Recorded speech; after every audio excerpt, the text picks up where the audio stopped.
Hola, gracias por acompañarme a Filosofía de la Historia con Amílcar París Mandoki.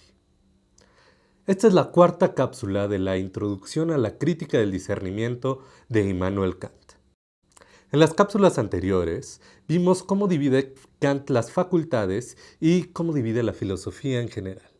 También vimos qué es el discernimiento y cuál es el principio de la finalidad formal de la naturaleza.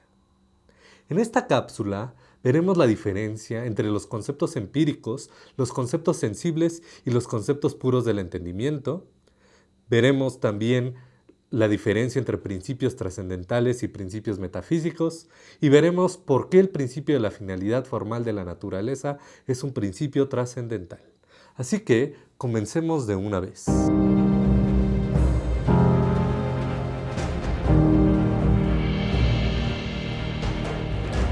Para ver por qué el principio de la finalidad formal de la naturaleza es un principio trascendental del discernimiento, tenemos que ver primero los tres tipos de conceptos que existen en la crítica de la razón pura. En primera instancia están los conceptos empíricos. Estos son conceptos que vienen de abstracciones de la experiencia.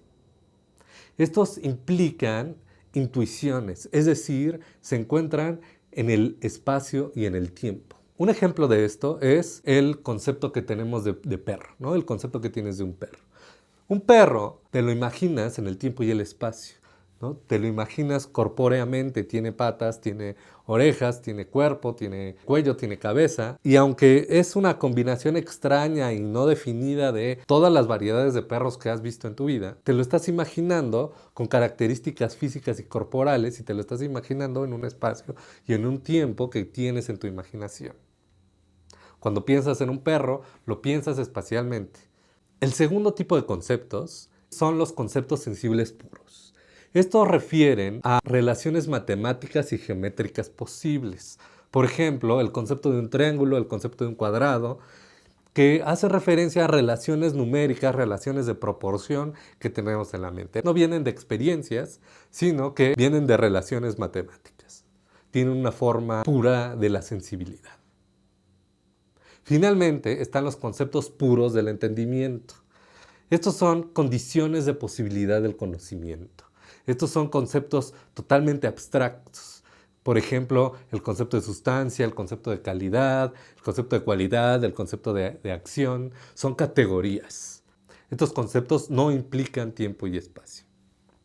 Veamos ahora la diferencia entre un principio trascendental y un principio metafísico.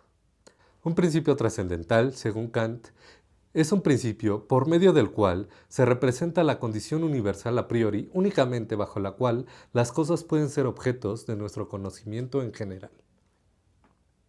Esto quiere decir que es un principio que da la condición de posibilidad del conocimiento. El ejemplo que pone Kant es: la transformación de la sustancia debe tener una causa.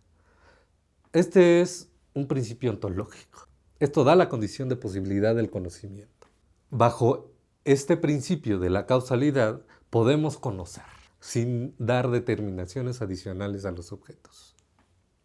Por otro lado, un principio metafísico es aquel que representa la condición a priori únicamente bajo la cual los objetos cuyo concepto tiene que darse empíricamente pueden verse además determinados a priori. ¿Qué significa? Pues que es una condición que permite determinaciones a priori de objetos cuyo concepto es empírico. Cuando pensamos en algo según un principio metafísico, tenemos que pensar en el concepto como concepto empírico. El ejemplo que pone Kant es: la transformación debe tener una causa externa. Cuando pensamos un objeto bajo este principio de la causalidad, de que la transformación debe tener una causa externa, pensamos al concepto del objeto empíricamente, esto es, en el tiempo y el espacio. Para entender que la causa es externa, tenemos que entender la externalidad del objeto, la diferencia entre interno y externo que se da en el tiempo y el espacio. Esto de todos modos mantiene al principio como un principio a priori, porque solo tenemos que imaginar, no es necesaria la experiencia. Entonces, ¿por qué es trascendental el principio de la finalidad formal de la naturaleza? Kant dice que el entendimiento tiene una exigencia a priori para organizar la experiencia y la investigación de la naturaleza conforme a su diversidad. El entendimiento quiere organizar todas las experiencias según la diversidad que tienen. Sin embargo, las leyes universales de la naturaleza conectan a las cosas como cosas naturales en general, pero no como seres particulares de la naturaleza. Esto es, conecta a todas las cosas naturales como cosas naturales y ya, no genera otra conexión interna entre las cosas. No provee una conexión universal de los conocimientos de la naturaleza. No satisface esta exigencia del entendimiento de organizar la experiencia conforme a la diversidad de la experiencia. Entonces, para satisfacer la exigencia del entendimiento, el discernimiento conjetura un principio de la finalidad formal de la naturaleza. Este principio implica una unidad legal. Representa el único modo de reflexionar sobre la naturaleza para poder tener una experiencia totalmente coherente. Esto es, solo bajo este principio, dice Kant, es posible tener una experiencia coherente. Esto es la única manera de satisfacer la exigencia del entendimiento. Este principio es una máxima, es un principio subjetivo del discernimiento. Es un principio que nos damos a nosotros, que el discernimiento nos da a nosotros para proceder hacia la naturaleza. Así es que el principio de la finalidad formal de la naturaleza, 1.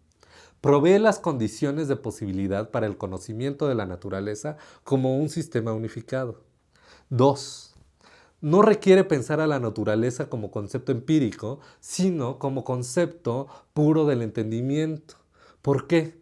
Porque no es necesario imaginarnos a las leyes empíricas en el tiempo y el espacio para imaginar que pueden ser unificadas por un entendimiento, que pueden ser organizadas. El concepto del objeto no es un concepto empírico porque no tenemos que imaginarnos todas estas leyes físicamente. Es una organización lógica. Además, imaginarnos la unificabilidad no requiere imaginar a la naturaleza empíricamente. Esto es, en el tiempo y el espacio. Y número 3, no implica una determinación adicional a los objetos. El principio de la finalidad formal de la naturaleza, la unificación de las leyes empíricas, no es una determinación adicional a la naturaleza ni a las leyes empíricas. Por lo tanto, porque provee condiciones de posibilidad del conocimiento, porque no requiere pensar a la naturaleza como concepto empírico y porque no implica una determinación adicional a sus objetos, el principio de la finalidad formal de la naturaleza no es un principio metafísico, sino un principio trascendental. A diferencia del principio de la finalidad formal de la naturaleza, el principio de la finalidad práctica sí es un principio metafísico.